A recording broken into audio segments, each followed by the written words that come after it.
So as I was saying in the intro, if you want to know how to make your own music at the piano, you have to understand some basic ideas about harmony and about rhythm and melody, how all those things work together, and how to do it practically at the piano. So I'm gonna just begin at the beginning here with some basic ideas about harmony, and just go from there. So at the beginning, the first thing we need to know is that we have these scales. Let me put on the chordy app so you can watch me. The basic thing is we start with scales. So I'm just going to play a C major scale. Okay? And within that scale, on every note of that scale, we start to make chords. This is a C triad. This is a D minor triad. Triad is 3 notes. So these are 3-note scales, 3-note chords, and they're built in thirds. This is basic music theory. I'm not going to get too basic, but this is an introduction. F, G major, A minor, B diminished. Okay, so we give each one of those chords a number, 1, 2, 3, 4, 5, and we describe the type of chord that it is. So major, minor, diminished.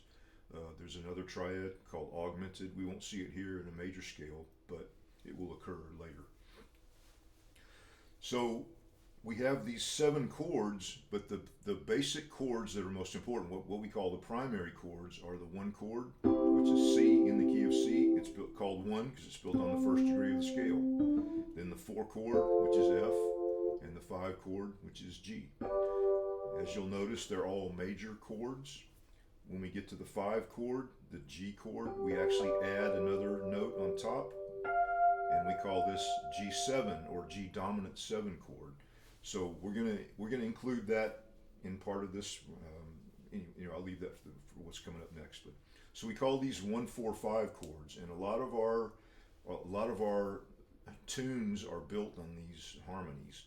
So, like for example, nursery rhymes, Christmas carols, hymns, a lot of hymns, and the blues. The blues comes from these 3 chords basically. So we're going to start with this. So again we call them 1, 4, and 5. We also call them, the 1 chord we call tonic, the 4 chord we call subdominant, the 5 chord we call dominant. Dominant resolution is a primary part of our harmony. So this 5 chord wants to resolve to 1. We call that dominant resolution. So dominant resolves to tonic. 5 resolves to 1. 4 can also move to 1. It's just not quite as strong. It doesn't have the same kind of gravitational pull, but it still can be part of that. So harmonically, we put these 3 chords together in different kinds of sequences that we call cadences. Now there are different ways to do that. Like this can just be a cadence, 1, 4, 1. That can be a cadence. But traditionally, we play 1, 4, 1, 5, 1. So I went C, F, C, G, C. Now I'm doing these. I'm going to the closest position of these chords. They're called inversions. So when I play C here, when I go to F, instead of moving up to this, which is called root position, I'm just going to this inversion, this closest inversion. We call this voice leading. That's another term that I'll use as we go along. We won't worry about it too much right now. I'm just going to the closest position of that next chord. From C to F, then I go back to C, then I go to G, again the closest position of G, and then C. So we call this the cadence. I'm playing 1 chord, 4 chord, 1 chord, 5 chord, back to 1 chord. Now when I go to that 5 chord, when you learn these cadences, I suggest you learn it by playing the way I just showed you, 1, 4, 1, 5 triad. Then I suggest going to the 7 chord like this, just changing that, leave out the 5th at this point and play the 7. This is a very traditional way of learning this at the piano. And I suggest you do this in every key that we go to. So I've done it starting from root position of C. Now I'm going to go to the first inversion of C. I'm going to play the same thing. C, F. Now the F is in root position. Back to C, to G, G7 in this position. Right? Next inversion of C, second inversion inversion of C. Now I go to F. This is first inversion of F. Back to C. Now when I go to G here, I'm in root position. And then if I add the 7, back to C. So this is just a basic way of starting to think about harmony. So what I'm going to do now is I'm going to play that again with my left hand. I'm just going to play the bass notes that go with those chords. So when I play the C chord, I'm going to play C in my left hand. F, C, G, C. So when you're learning this for the first time, I suggest you learn these cadences in both hands. I would probably do it separately, hands separately at first. And then when you play them, I suggest that with your left hand, you put your second finger, that's your pointer finger, on C, your thumb on F, your little finger on G. Then when you're playing these chords in your right hand, you don't have to move your hand, your left hand at all. You're in the position already. So I do this.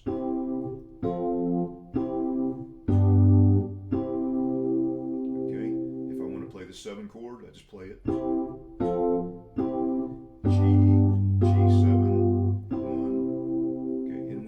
The cadences, like I said, I suggest you do that. I suggest you go ahead and learn the 7 chord. When we start using these things to move the chords around and do some basic improvisation, we're just going to use the triads at first, but you need to know what the 7th chords are for what's coming up later. Okay, so I go to the next position. F.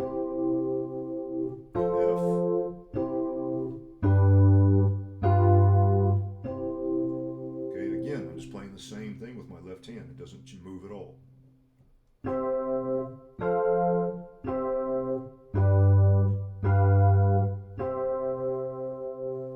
Okay, so this is really useful information.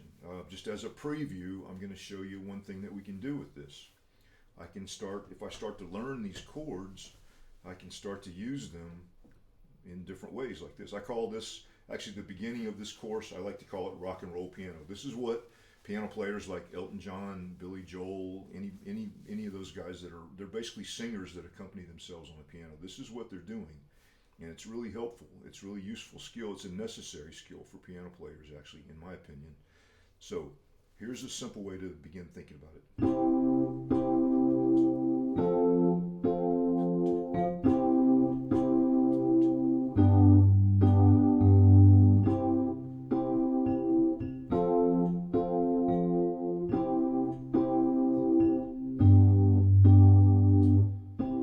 Just like I played the cadence in that position.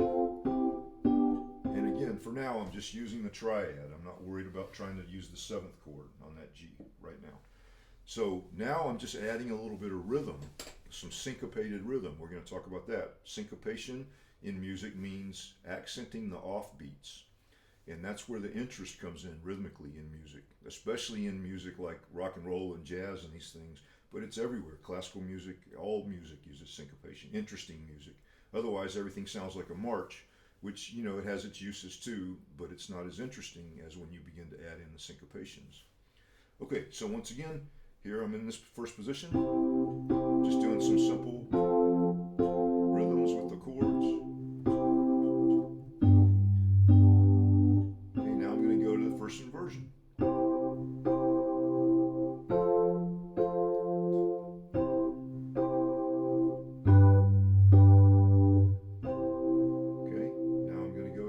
Inversion of C and start there.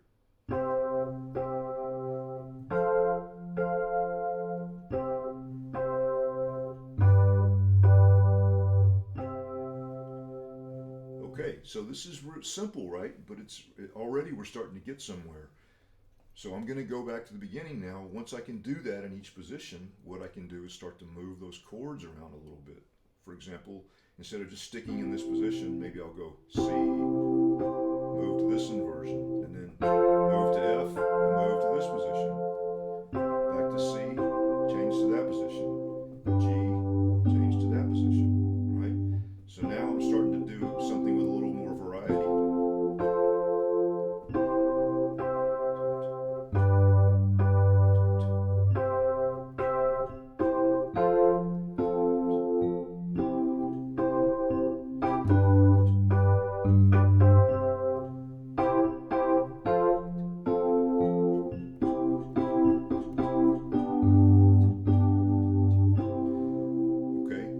starting to improvise already by using some different rhythms with those chords.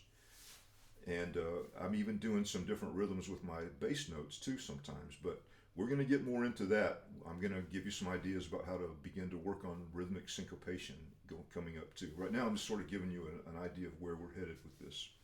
So anyway, if you're interested in learning this, this is what I would start with. I would pick a key. I'm picking C here. Make sure you know what the scale is. It's good if you can play them in both hands. I mean, you do need some basic skills at the piano here. So if you can play your scale with both hands and then play each chord up and down the scale just to see what they are. And then find those three primary chords and learn them, and then learn the cadences in this way, right? In each position. Even just start with the triads if you want. If you're new to this, you might just want to start with the triads and don't worry about the G7 chord yet.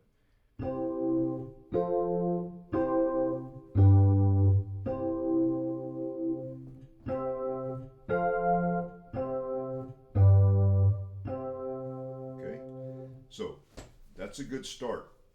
The next thing we'll do, we'll start trying to talk about how to make some melodies, and there are a lot of things we'll do. We'll talk about what you can do with your left hand as far as accompanying, and we'll talk about, again, making the melodies using the chord tones and using the scales, and we'll talk about basic ideas about rhythm, syncopating your rhythms.